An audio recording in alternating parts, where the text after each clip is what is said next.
Hi there, future web developers. Get ready to join an exciting adventure where we learn how websites are made. We will start from the beginning and explore the building blocks of web that are HTML, CSS, JavaScript, plus some best tool called Frontend Libraries. Have you ever wondered how these websites and cool apps work? Well, wonder no more. At the end of this series, you will be able to create your own web magic. Whether you are new to this or just curious coder, we will guide you every step of the way. We will start from the basics and gradually level up to become a web developer.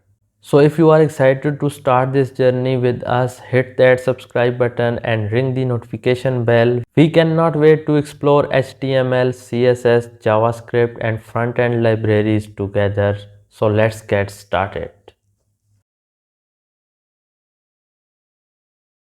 Let's start with the basics. What is a website? Well, think of a website as a digital space like a virtual storefront or a place where information lives. Just like a book has pages, a website has pages too, but these pages are digital. A website consists of different pages. Each page can contain images, text, videos, and more. These pages are interconnected, allowing you to navigate from one to another. Now let's discover how websites actually work. Imagine you are a visitor and you want to visit a website like your favorite blog or an online store. What happens when you type the website's address into your browser? Your browser sends a request to a special computer known as a server, which stores the website's files. These files contains all the information needed to build and display the web page. The server receives your request and sends back the web page files to your browser. Your browser then interprets these files and displays the web page on your screen.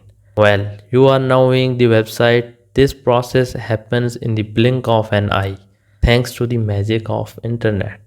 Now let's break down what makes up a website. Websites are composed of different components and I will give you a few examples to help you understand. First, there is a text. Websites use text to provide information, tell stories, or convey messages. It's like the words in a book but on a screen. For example, a news website uses text to share articles and updates with readers. Next, we have images. Images are like the picture in a book and they add visual appeal to websites. For instance, an online clothing store displays images of its products so you can see what you are buying. Links are like doorways between web pages. They allow you to navigate from one page to another. For example, when you click on a link in an online encyclopedia, it takes you to a new page with more information. Videos are like mini movies on websites. They can show tutorials, entertainment, or educational content. Think of YouTube, it's full of videos covering various topics and interests. So, there you have it. Websites are made up of pages with text, images, links, and sometimes videos. When you visit a website, your browser talks with the server to fetch these files, and that's how you see the website. Now we are going to dive into the world of HTML, CSS, JavaScript and front-end libraries. So first take a look at HTML.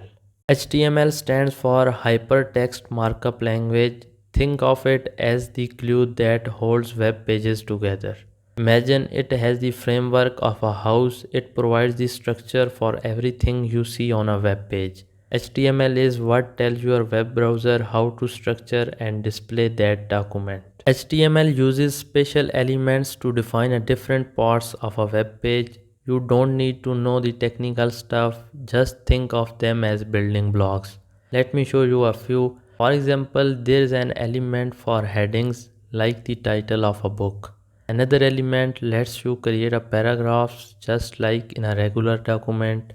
And then there is an element for links that connect one page to another, like clicking on a chapter in a book to go to a different section. So HTML is all about organizing content on a web page. Every web page has a structure, kind of like how a story has chapters. HTML helps define that structure. To sum it up, HTML is like the language that web browsers understand. It's what helps organize and display content on web pages, just like a book or a letter. Now let's take a look at the CSS. So start with the basics. CSS stands for Cascading Style Sheets. It's like the designer's paintbrush for web pages. Imagine web page has a blank canvas. HTML provides the structure like the canvas itself, and CSS is what adds colors, shapes, and style to make it visually appealing. So how does CSS connect with HTML? Think of HTML as the skeleton of web page providing the structure, and CSS as the clothing that makes it look great. HTML elements define what goes where on a page, but they don't determine how things should look. That's where CSS comes in. CSS is like a set of rules that tells your web browser how to style the content on the page. For example, you can use CSS to change the color of text, the background of a page, or the size of headings. CSS is all about making web pages visually appealing and user-friendly. Let's see how CSS works with HTML using a real-world example. Imagine you are designing a party invitation and you have the text but it's plain. You want to make it look exciting. That's where CSS comes in. You can use the CSS to add colors, fonts, and more to your invitation. Well, with a little CSS magic, your plain text turns into a eye-catching invitation. To sum it up, CSS is like the artist palette for web development. It enhances the look and feel of web pages created with HTML, making them visually appealing and engaging. Now let's take a look at most important JavaScript. Let's understand JavaScript by linking it with HTML and CSS. Think of HTML as the structure of a web page, CSS as the style and design, and JavaScript as the functionality that brings it all to the life. HTML defines what's on the page and CSS makes it look good, but if you want to do things like animation, interactive forms, or dynamic content, that's where JavaScript shines. Let's see how JavaScript works with HTML and CSS using a simple real-world example. Imagine you have a web page with a button that says "Click me," and when you click it, something exciting happens. That's JavaScript in action. It allows you to add click behavior to elements on a web page. For instance, you can use JavaScript to display a message when the button is clicked. To sum it up, JavaScript is the language that adds interactivity to web pages created with HTML and styled with CSS. It's what makes websites dynamic and engaging. Now let's take a look at our last topic, that is front-end libraries. Front-end libraries are like toolkits for building amazing web interfaces. They provide pre-built components and functions that save developers time and effort. Imagine you are building a house. HTML is like the framework, CSS is the design, and JavaScript is the functionality. Front-end libraries are like the ready-made furniture and appliances that make your house feel like a home. Front-end libraries include things like buttons, forms, sliders, and much more. Instead of building these from scratch, you can use library components to speed up your web development projects. But why are front-end libraries are so useful? They offer several benefits that save developers time and make web development more efficient. First, they provide consistency. When you use library components, you ensure a consistent look and feel across your website. It's like having matching furniture in every room of your house. Second, they save time. Rather than reinventing the wheel, you can focus on customizing these components to suit your needs.